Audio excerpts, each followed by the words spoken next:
Chapter 1.3 Scientific and Technological Challenges in Aquaponics. Whilst aquaponics is seen to be one of the key food production technologies which, quote, could change our lives, von Wonsel et al. 2015, in terms of sustainable and efficient food production, aquaponics can be streamlined and become even more efficient. One of the key problems in conventional aquaponics is that the nutrients in the effluent produced by the fish are different than the optimal nutrient solution for the plants. Decoupled aquaponic systems, which use water from the fish but do not return the water to the fish after the plants, can improve on traditional designs by introducing mineralization components and sludge bioreactors containing microbes that convert organic matter into bioavailable forms of key minerals, especially phosphorus, magnesium, iron, manganese, and sulfur, that are deficient in typical fish effluent. Contrary to mineralization components in one-loop systems, the bioreactor effluent in decoupled aquaponic systems is only fed to the plant component instead of being diluted in the whole system. Thus, decoupled systems that utilize sludge digesters make it possible to optimize the recycling of organic wastes from fish as nutrients for plants' growth. Goddek 2017, Goddek et al. 2018. The wastes in such systems mainly comprise fish sludge, feces, and uneaten feed that is not in solution, and thus cannot be delivered directly in a hydroponic system.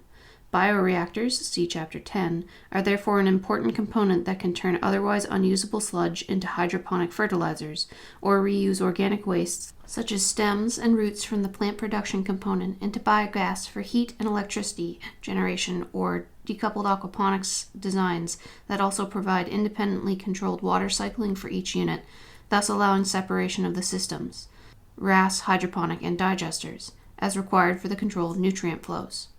Water moves between components in an energy and nutrient-conserving loop, so that nutrient loads and flows in each subsystem can be monitored and regulated to better match downstream requirements. For instance, phosphorus is an essential but exhaustible fossil resource that is mined for fertilizer, but world supplies are currently being depleted at an alarming rate.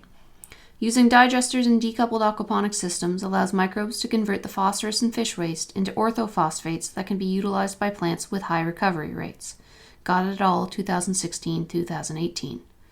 Although decoupled systems are very effective at reclaiming nutrients, with near-zero nutrient loss, the scale of production in each of the units is important given that nutrient flows from one part of the system need to be matched with the downstream production potential of other components.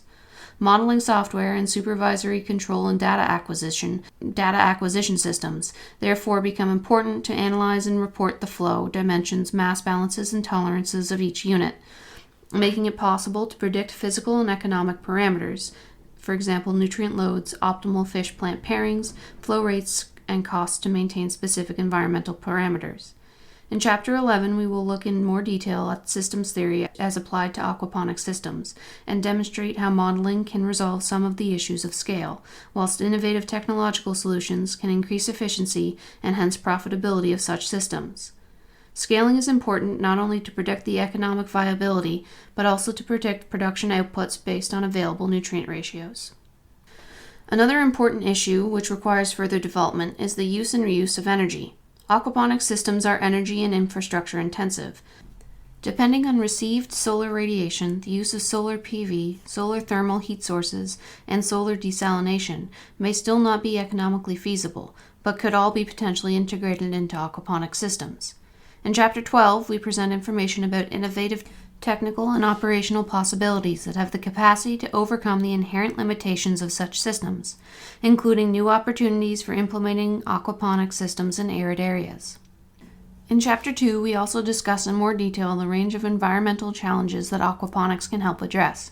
Pathogen control, for instance, is very important, and contained RAS systems have a number of environmental advantages for fish production, and one of the advantages of decoupled aquaponic systems is the ability to circulate water between the components and to utilize independent controls wherein it is easier to detect, isolate, and decontaminate individual units when there are pathogen threats. Probiotics that are beneficial in fish culture also appear beneficial for plant production and can increase production efficiency when circulated within a closed system. Sirikov et al. 2016.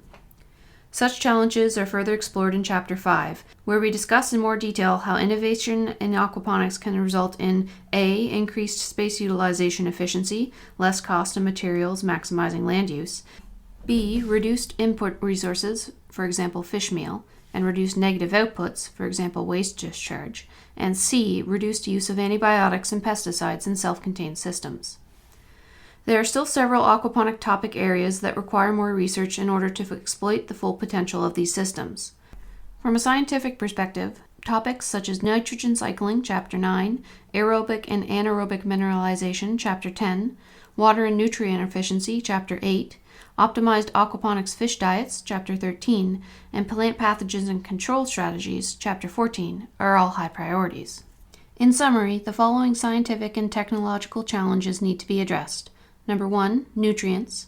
As we have discussed, systems utilizing sludge digesters make it possible to optimize the recycling of organic wastes from fish into nutrients for plant growth. Such designs allow for optimized reclamation and recycling of nutrients to create a near-zero nutrient loss from the system. Number 2, water. The reuse of nutrient-depleted water from greenhouses can also be optimized for reuse back into the fish component utilizing condensers. Number 3, energy. Solar-powered designs also improve energy savings, particularly if preheated water from solar heaters in the greenhouse can be recirculated back to the fish tanks for reuse. The ability to recycle water, nutrients, and energy makes aquaponics a potentially unique solution to a number of environmental issues facing conventional agriculture. This is discussed in Chapter 2.